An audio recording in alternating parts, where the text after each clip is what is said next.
Bonjour.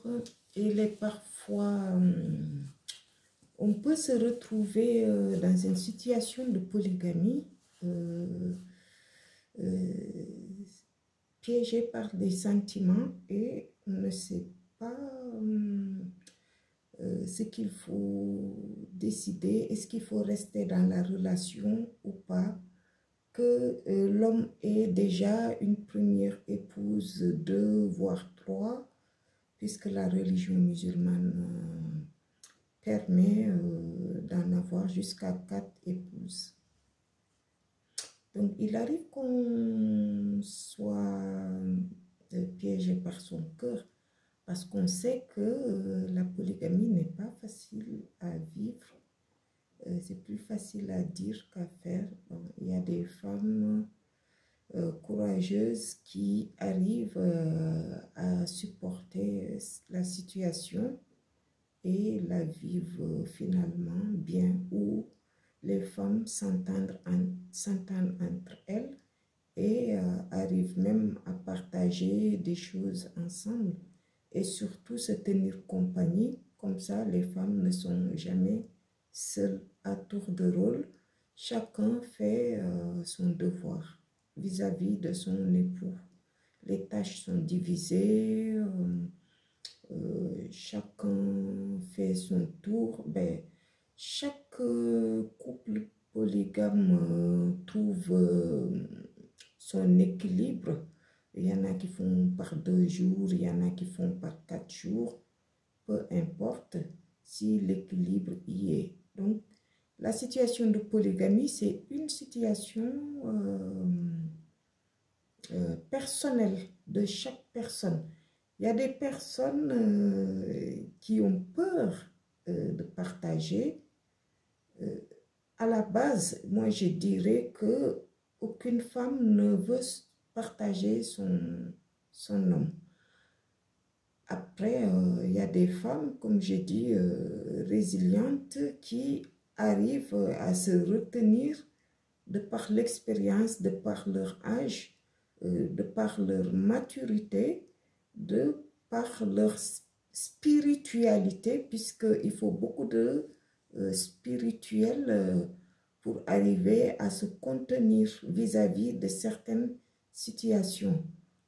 Dans la situation de polygamie, plusieurs caractéristiques se présentent. Parfois, les femmes vivent sous le même toit et parfois, chaque femme a son domicile avec ses enfants. Donc, il y a plusieurs situations qui se présentent par rapport à ça.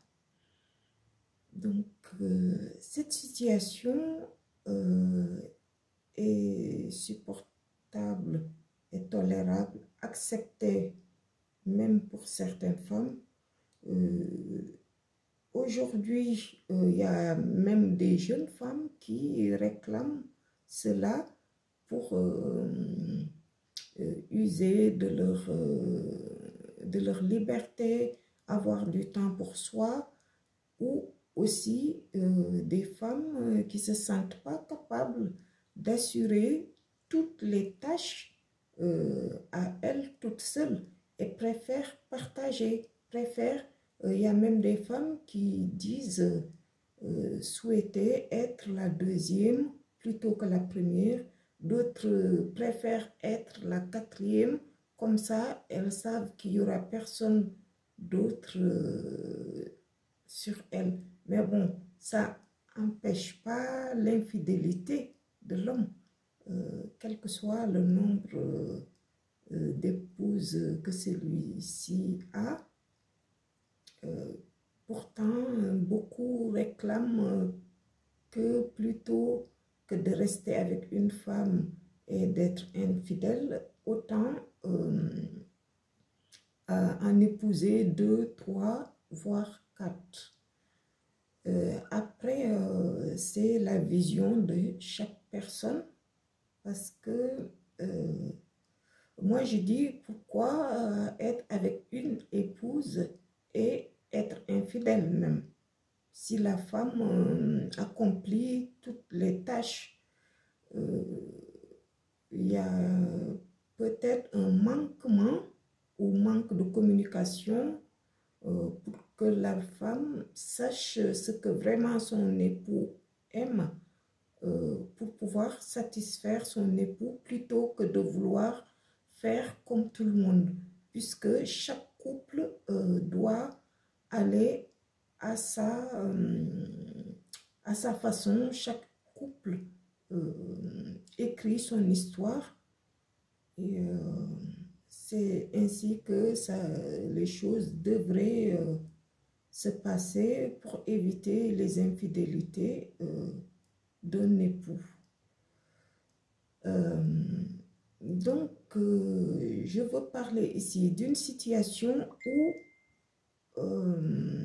par exemple, la première femme a vécu, par exemple, 30 voire plus avec son époux, toute seule, et elle a toujours su accomplir ses devoirs et même de temps en temps, le mari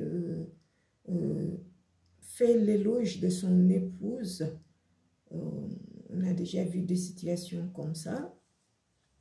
Et puis, ça crée des envies autour de cette épouse, puisque la femme fait la totalité de son devoir envers